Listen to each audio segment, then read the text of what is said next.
They thought she was yet another politician with a silver tongue, another mouthpiece, until Karoline Leavitt stepped onto the Rising Star stage in New York. With her hair pulled back and a self-assured look, she impressed the show's director, who quickly turned to the assistant and whispered, "Put her on early." They laughed, assuming that the White House press secretary would attempt singing, a gimmick, sure to get a laugh, and probably an easy first-round cut. But what no one expected was for Karoline to command the room into speechless astonishment, the kind leading up to something actually unforgettable. Now, before we get to the entire story, make sure you're commenting where you're viewing from, and don't miss subscribing so you never have to miss a beat. That morning in Washington, D.C. apartment, Karoline sat by the window with pale light streaming through sheer voile curtains that had stood for years. She twirled her blue light glasses and mindlessly scrolled her phone, trying to finish an online crossword. 7-letter word, musical term for very loud, she said under her breath, then smiled, fortissimo, and tapped it in with her stylus. Karoline was 27 and living life in full,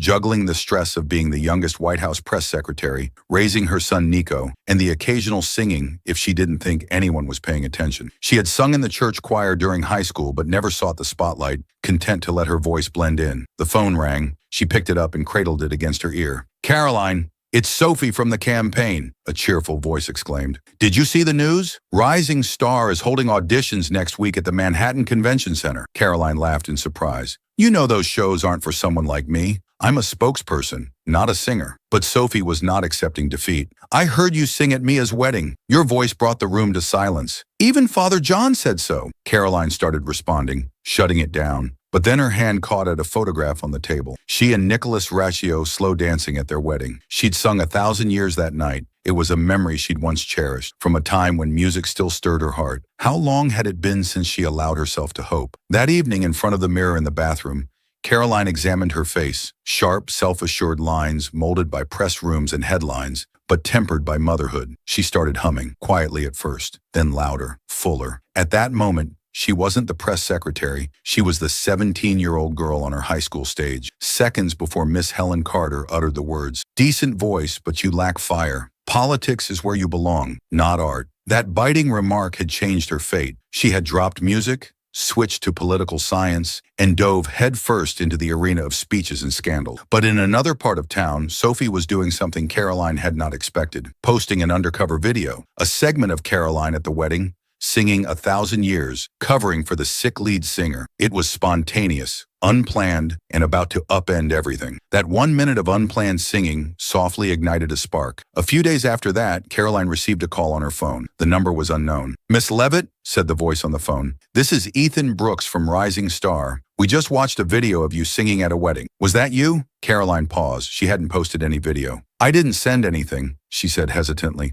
Ethan chuckled. "Someone must have done it for you. Either way, your voice truly moved us. We'd love to have you sing one song on next week's show." Karoline bristled. A surge of skepticism washed over her chest, but so did something else, something she hadn't felt in a long time. Hope. Ethan went on, promising to pay for travel and expenses. He referred to it as a rare opportunity, but he didn't utter a single word regarding the red PR designation in her contestant file, public relations, a term used for buzzworthy visitors, hired for publicity, meant to stir people, then exit. Karoline sat in shocked silence following the call, engulfed in soft afternoon light streaming across her apartment floor. Her thoughts drifted to distant memories, choir in church, small stages, Nico sleeping in her arms while she sang lullabies. Was this a real chance to reclaim a hidden piece of herself, or just a gaudy trap wrapped up in television? In an unvarnished moment, she picked up her phone and dialed Nicholas Ratio. He answered with his usual warmth. "What's going on, love?" she breathed. "They wanted me to sing on TV. Rising Star." Nicholas was stunned. "That show?" Karoline nodded. "They saw the video. Most likely Sophie posted it. They want me in New York. One song." No.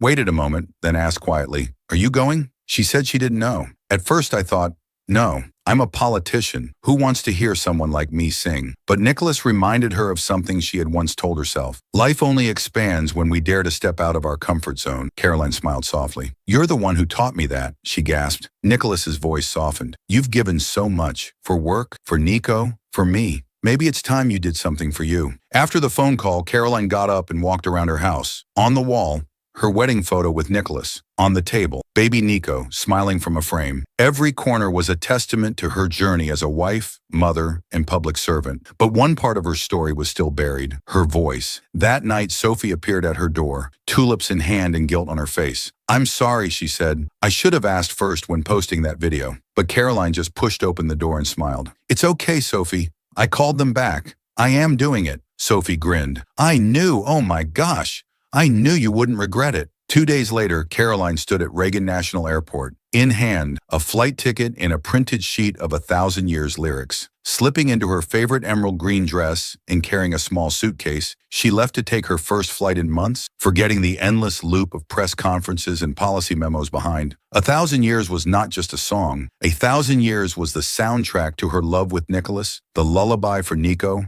and the echo of a part of herself that the world had never seen. As the plane landed in New York, the city seemed to whisper hello, one full of possibility, with danger, and with promise. With dazzling vibrancy, flashing lights, blaring horns, and billboards aglow that never slept, a young assistant named Mia greeted her at the airport, carrying a signed Karoline Leavitt contestant. Mia smiled graciously, but her eyes were glued to her phone. "First-time television debut as a singer." Karoline nodded marginally, responding quietly. It looks like the Manhattan Convention Center loomed like a glass maze, shining glamorous and daunting. Long glass doors reflecting interminable light. The noise of high heels mingling with the nervous chatter and laughter of emerging contestants. They were dreamers, eager to shine. Dancers, singers, artists, street performers, peddle a little ember in a tempest of longing. Karoline floated among them like a breeze lost at sea. There was room for no fear in her soul. She had weathered national media keen and cruel questions. A podium, no matter how dazzling, couldn't reach her. She replayed the words again in her mind. The melody of 1,000 Years sounded sweetly like a vivid stream of memories. The song was not a random choice. It was a journey. Her love for Nicholas gave up dreams past, and the maternal love she felt nightly in their small flat. And now, although the production only saw her as a publicity vehicle, Karoline wouldn't let that be her. For the first time in years, she'd sing not for fame,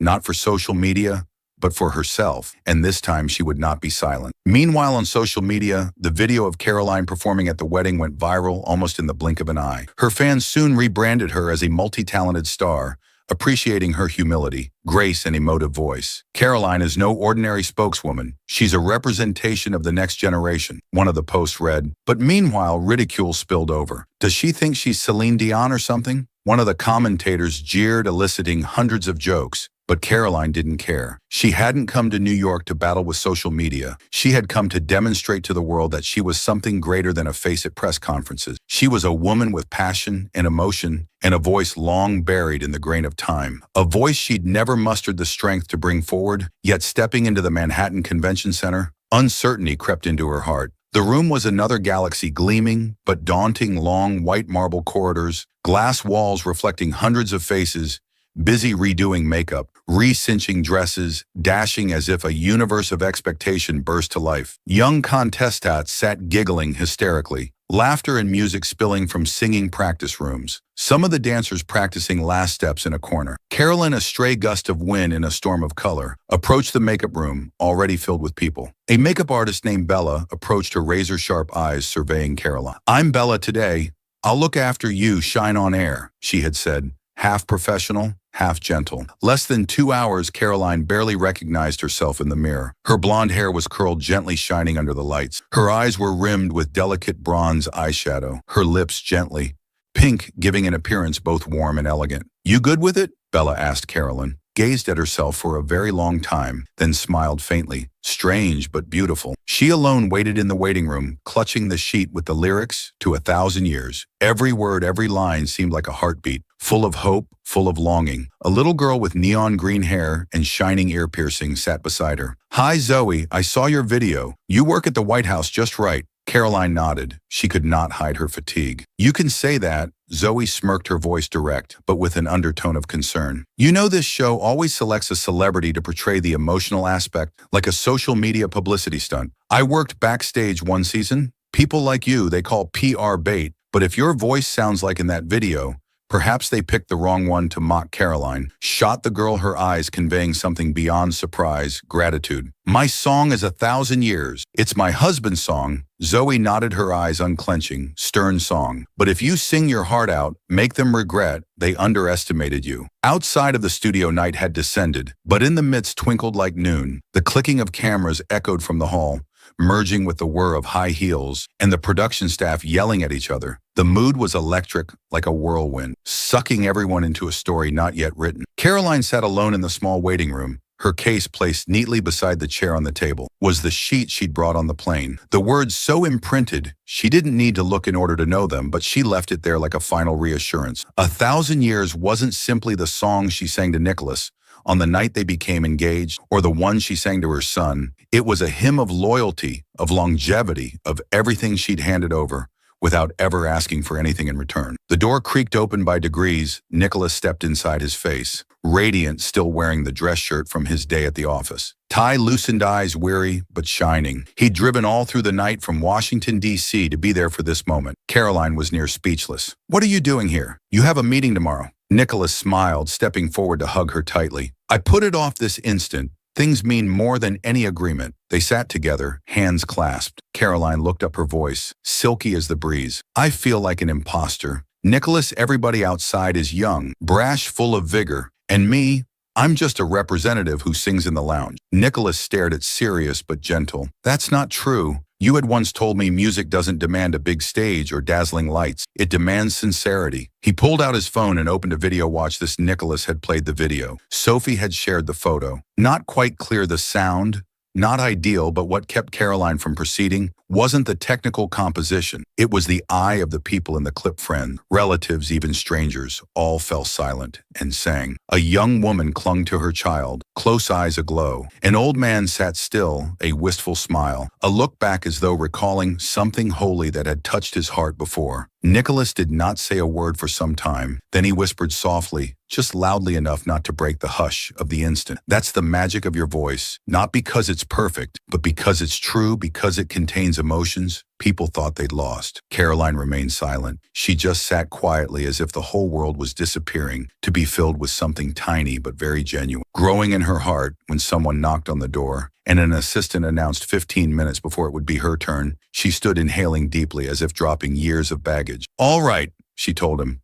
I'm not giving up. Nicholas smiled, his eyes glinting. I always knew you're the most courageous person I've ever known. After Nicholas departed, Karoline gazed at herself in the mirror, but the woman she saw wasn't the nervous girl who'd exited the music room years ago, when her teacher Helen Carter uncompassionately uttered, "You don't have the fire to be remembered." Karoline had set aside her musical dreams in a hidden corner of her heart, deceiving herself that she was not gifted enough. But today, such harsh words would not be the final word in her story. She smoothed her emerald green dress, reapplied a light coating of pink lipstick. A subtle smile crept over her face. Not to impress, but a sign of a person who'd just learned to forgive herself, she whispered softly, "Ready," and then went out of the room without hesitation. The backstage of Rising Star at the Manhattan Convention Center was taut, like a violin string waiting to be played. Contestants came in small groups, some laughing, some deep breathing to soothe nerves, some practicing last-minute notes. A young man slumped forward, tightening his guitar. A group of dancers huddled, practicing steps. One last time, beads of sweat catching the light as Karoline passed by. A few looks her way, some of shock, some of doubt, but none of them spoke out. Ethan Brooks, the producer, with slick made-for-TV smile, walked over. "Let it go," he said, his voice smooth as if rehearsed. "You're on. What are you expecting?" Karoline hesitated, looking directly into his eyes. Her tone was steady, without any hint of hesitation. "What about me?" Ethan drew his eyebrow up, as if his polished exterior had been prodded. "I'm expecting a moment of silence from the audience." His statement contained a whiff of flattery, but both of them knew it was a friendly way of addressing a forgettable racing car. Karoline did not speak. She just smiled and moved on at the wings. Zoe, the girl with neon green hair, stood still, her eyes following as Karoline passed by. Zoe said softly, "Sing for yourself, just for you." Karoline nodded slightly, and then she stepped onto the stage. The wooden floorboard creaking beneath her feet whispered quietly, like the rhythm in her heart before the lights on stage dim. Blinding and fierce, the crowd below was a sea of expectation, dark as if holding its breath to see if this woman was worth hearing. The host moved forward, voice brimming with excitement. Next, from the White House press corps to our stage, welcome Karoline Leavitt. Applause burst, polite, controlled, not cold,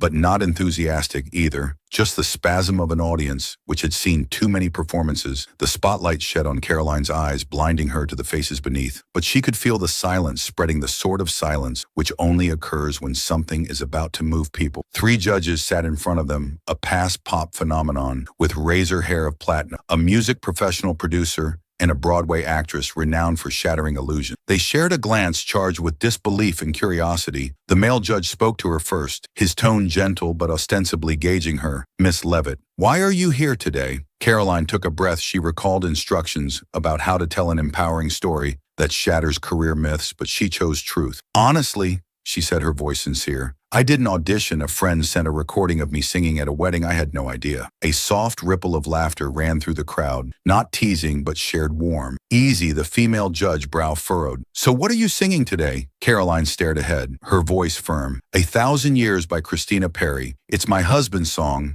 and my son, the Broadway judge, raised an eyebrow as if calculating a chess move. Brash move. Yes, Karoline said, but I've lived every line of it. The opening notes sounded out the piano, like dewdrops on a lake of memory. Karoline closed her eyes, breathed deep, and softly began. I have died every day waiting for you. The first line was barely husky, close to a whisper, but by the second her voice gained strength, deeper, as if a door in her heart, long shut, had finally creaked open. In the control room, Ethan Brooks leaned back in his chair, signaling the director, get ready for close-ups of reaction shots. He grinned, anticipating a viral video that would burn and die, but what followed destroyed every scripted script on its way. Karoline carefully removed the mic from its clip hands that had once shook, now gripped firm, as though laying hands on memory itself. Her eyes no longer cowered, her face no longer hardened, and that voice, no longer politicals, was that of a woman who'd loved hard, given up softly, and wandered through doubt to find herself again. Every note Karoline sang sounded like a breath from the center, not flawless, but so true that the very air in the room became heavy. I have loved you for 1,000 years. The phrase lifted, and a line of seats began to cry. A middle-aged man gripped his wife's hand anxiously. A 10-year-old girl stared, her mouth agape, eyes wide, still in the stand. Zoe breathed softly to herself. She's not singing. She's bringing back to life her whole heart. Karoline crept to the edge of the stage, her voice soaring, arms gently outstretched, as in a hug for an absent person. Perhaps Nicholas, perhaps the version of herself, who once thought that music was the last line, climbed like prayer. And the entire time I believed that I would hear you. 3 seconds, then 5, not a word. The entire room seemed to be holding its breath. And then a woman stood clapping. Another followed. And then the room erupted like a dam, breaking ear-splitting applause. Whistles, cheers crashed onto the stage in waves after a stormy rain. Behind the judges' table, the Broadway performer wiped tears away with a tissue. The young pop star stood applauding relentlessly. The silver-haired music producer sat aghast, head shaking slowly, as if he couldn't believe his ears. Unbelievable, he grumbled. Karoline stood surrounded by blinding lights amidst deafening cheers like an onrushing tempest. Neither crying nor grinning, she just gazed out into the audience with gentle, serene eyes, as though at last she had come home. The host rose to welcome her on stage, offering her a tissue. His voice strained. Miss Leavitt, he declared, I think we can all say you just reminded us what music is all about. The following morning, in a hotel room overlooking the glinting Times Square, Karoline sat by the window, cradling a steaming cup of chamomile tea, soft spring sunlight streaming over her shoulders. Still Nicholas on the sofa phone, in one hand, eyes glued to the screen. Karoline, he said, nearly jumping up. Your performance videos hit 3 million views. People are hailing you as the voice of the heart. There's even something in Billboard you're trending. Karoline only smiled. Her eyes remained peaceful, like a lake gazes at headlines, all mollified against the words that actually spoke to her. I'm 30 and just signed up for guitar lessons because of you. I gave up on my dream of singing because a teacher informed me I was average now. I want to try again because your voice reminded me of my mom, thank you. There was a knock on the door, 3 slow, firm taps. Nicholas opened it, returning with surprise. Karoline, someone's here for you. It's Ethan Brooks. Ethan stepped in, carrying a bouquet of white tulips and a cream-colored envelope. His face still had its usual polish, but his eyes were different. Miss Leavitt, he began, his voice with a rare sincerity. I came to thank you and to apologize. Karoline spoke nothing, just waited for him to continue. Yesterday, we invited you thinking you'd be a viral video, a PR moment to boost ratings, but he was searching for the right words. You left us speechless. In reality, he handed her the envelope. 3 record companies referred to this morning. They are not just interested in your voice, but the narrative it possesses something which could not be done anything, could not written. Karoline grabbed the envelope but didn't open it. She looked at Ethan, her eyes as calm as when she stepped into the limelight. You know, she said deliberately, being underestimated. Sometimes a gift, it lets you surprise people. Ethan nodded, a spontaneous smile spreading. I understand now. That afternoon upon departing from New York, Karoline received a message from a number unknown. The screen had, "This is Helen Carter of Virginia. I saw you last night on TV. I was totally wrong when I told you that you didn't have fire. You were always a painter. I'm sorry." Karoline read the message once, then twice, and then 3 times. She placed the phone down, with her eyes closed, after 10 years. The door closed by Helen Carter's bitter criticism ultimately began, not with bitterness, but with forgiveness on the plane from New York to Washington. D.C. Karoline Leavitt looked out at the dark blue sky, gently humming, "I have loved you for 1,000 years." For the first time in her life, she was no longer afraid of the spotlight. She had entered the light not to be revered, but to be known as Karoline, the woman with a heart and a voice, not only the White House press secretary. Her journey was finished, but the story of rediscovering herself, courage, and the music still echoed back in Georgetown. Karoline entered into her cozy apartment, where the scent of coffee merged with the laughter of her son, Nicholas, hugged her warmly, his eyes shining. "You did it, Karoline. The whole country's talking to you." She smiled, set down her bag, and scooped up Nico, smooching his cheek. "You know, I don't need the whole country. I just wanted to see I sang, and they heard me," but the buzz of her performance kept on going. On social media, her 8,000 Years video had over 10 million views in a matter of days. Fans wrote, "Karoline Leavitt is our pride." Even critics acknowledged, "I don't agree with her politics, but that voice, it really reached out to me." A mixed piece referred to her as the surprise of the rising flame star of note, quoting how she shattered stereotypes about politicians. Sophie, the friend who uploaded the wedding video, stopped by that weekend, carrying a box of cookies and a warm smile. "I told you you'd make waves," she cheered. Opening her phone to post compliments, one wrote, "I'm 25 and just started dance lessons again because of Karoline. She encouraged me to be brave." And another wrote, "Her voice brought me back to thoughts I let slip away." Karoline read them, her heart open. These were not compliments, but proof her music had brought hope across politics or age. Ethan Brooks, the producer, sent her back a few days later to head back to Rising Star for the semifinals. "You're a phenomenon, Miss Leavitt. We want you to keep going," Karoline replied politely. "Thanks, but I have a bigger mission at the White House." She also received an invitation to sing at a patriotic concert in D.C., but opted to save her voice for private moments with Nico. And family music to her wasn't a career, but a way of reaching. Being herself. One morning when Karoline was brewing coffee, her phone vibrated with an incoming text. It was Zoe, the neon green-haired girl from the backstage. "You nailed it. Karoline, you shut the room down, and I reckon Helen Carter's regretting it somewhere." Karoline laughed, answering, "Thanks, Zoe. I sang for myself like you said." Zoe's message reminded her power of encouragement, and she chose to send a thank you to Sophie, who started the whole thing off. "Without your video, I'd never have had the guts," she wrote. Sophie replied straight away, "I just hit post. You're the one who made the world stand up." Karoline went back to work at the White House, doing press briefings with newfound self-assurance, but now she carried a different light. The light of one who would risk crossing over from her comfort zone, giving voice to her truth on quiet nights with Nico fast asleep. She and Nicholas sat in silence, listening to 1,000. "Do you ever wish you'd pursued music?" Nicholas asked. Karoline shook her head. "No, I sang, and that's enough." She knew she didn't need a grand stage or a record deal. She had found for herself, and that was the biggest victory. Karoline Leavitt's story is not so much a story about a performance. It's about having the courage to go beyond stereotypes, the power of authenticity, and how music has the ability to unite people even in a polarized culture, from the newsroom to the spotlights. Karoline showed everybody has something to say